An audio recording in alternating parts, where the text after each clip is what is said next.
Hey y'all, let's go on to page 2 of our review. I'm laughing because Maya just pulled Lisbon out because she wanted to show me her baby. As Maya is pulling out, she's like, "What the heck?" All right. Number 7 is adding decimals. We talked about in the last video how we line up decimals. So we're going to make sure that our dollars are lined up here and our cents are lined up here if we're thinking about money. I always, anytime I have decimals, it always helps me to think about money because the dollars and the cents are like the whole numbers and the decimals. So that's why I always talk money. So when I have those lined up, it ends up looking like this. Oh gosh, let's just start that again. Sorry, 2.73 plus 3 and 5/10. It's okay to add a 0 there. We will have 3, 6, a little 6, right? 6 and 23 hundredths. Now, the next problem is a story problem, which you guys got really good at doing decimal word problems at the end of chapter 1B. So if we look at this, we should be able to figure it out. I ran 100 meters in 15.6 seconds. That's meters, not miles. Although that would be epic if I could run 100 miles in 15 seconds. It's meters. My son ran it in 17.2 seconds. How much faster am I than my son? So we need to figure out that distance where I'm faster than Porter. He's my son, by the way. So if I look at it, if I think about it, it only took me 15.6 seconds. It took my son 17.2 seconds. So basically what I'm wondering is I need this space right here. I need this space where I was faster than him. And so what I can do is I can take the 17.2, take away this 15.6 right here, and that'll leave me with just the time that I was faster. So let's try that. We have 17.2, and then I'm going to subtract, because I'm basically finding the difference, aren't I? And you know that difference means subtract. When I subtract, I get 1.6 seconds. I am 1.5 seconds faster than my son. I totally made up those numbers, by the way. Number 11, 9, 10, and 11 says the table shows the earnings and the number of hours worked for 5 employees. Complete the table by finding the missing values. So what we're going to have here is we need to find this unknown number of hours worked and these unknown hours per earnings per hour for each of these different employees.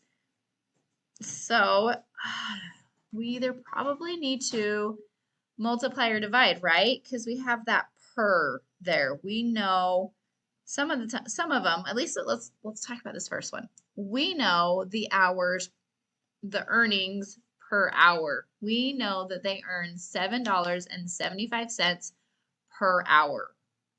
What we need to figure out is how many hours that was.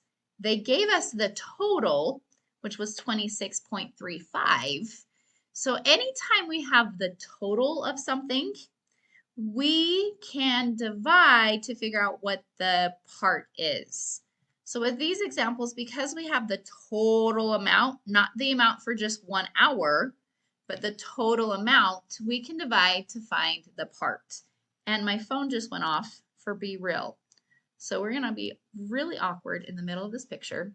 I'm going to take a picture of me recording.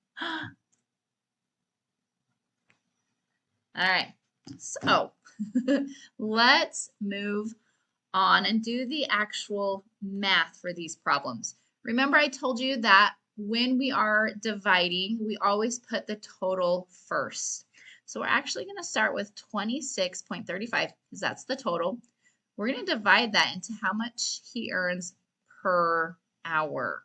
And now we're going to look and remember that when we divide decimals, we scoop the decimals out, and then whatever we do on the outside, we're going to do on the inside. So now our problem is essentially 775 into 2,635. Put that decimal at the end right there if you'd like. And now it's just a simple division problem like what we've been able to do, other than this is 775, but we can do this.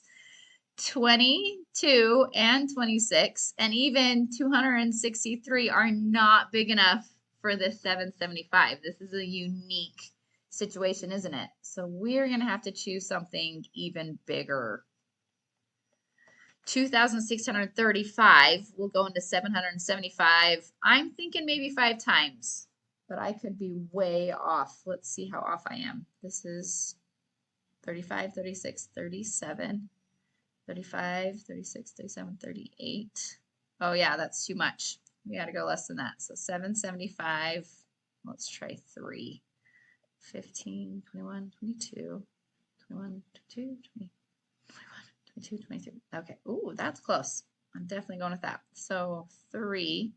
Then we have 2, 3, 2, 5, 0, 1, 3. And as long as I have a decimal here, I can add as many zeros as I want. So I'm going to add a 0 because that doesn't change this number at all. It still stayed 2,635. The only thing I'm saying now is that there are no pennies. Okay, so now I'm looking for 3,100. 5 was a little too much. I'm going to try 4. 28, 29, 30, 28, 29, 30, 30. Oh my gosh. That, my friends, is when you know that you are doing it correctly, when it ends up turning out beautifully like that. 3,100. And that means that employee number 3 worked 3.4 hours. And if they earn $7.75 an hour, then they will have earned a total of $26.35. Okay. Now with employee 4 and 5, we actually know how many hours they worked.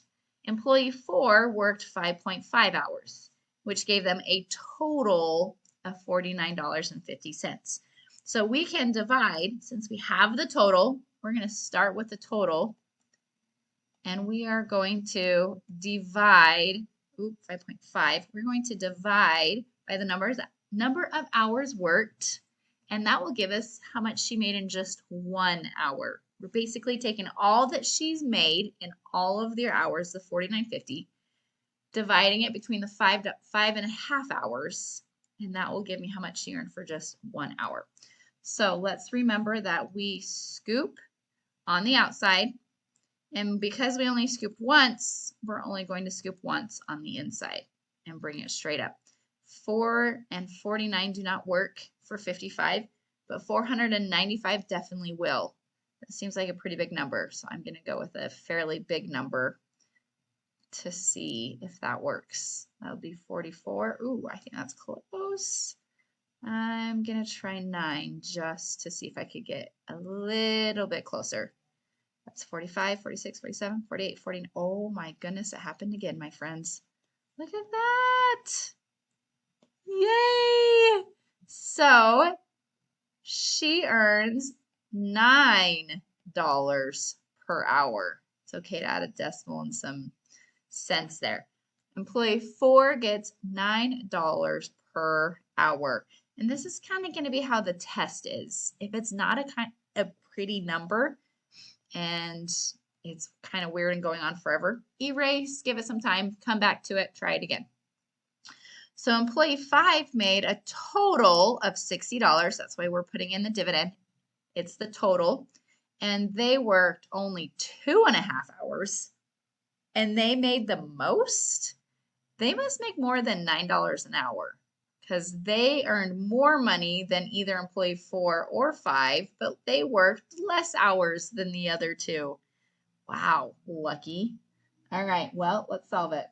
Let's just move this once out of the way. So let's just move this once out of the way. It is okay to have decimals in the dividend. We just bring them straight up. It is not okay to have them out here, which is why we scooped them out. So 25 will go into 60 just twice. I'm thinking quarters. 25, 50, 75 would be too big, right? So I'm going to stick with 2, which would be 50.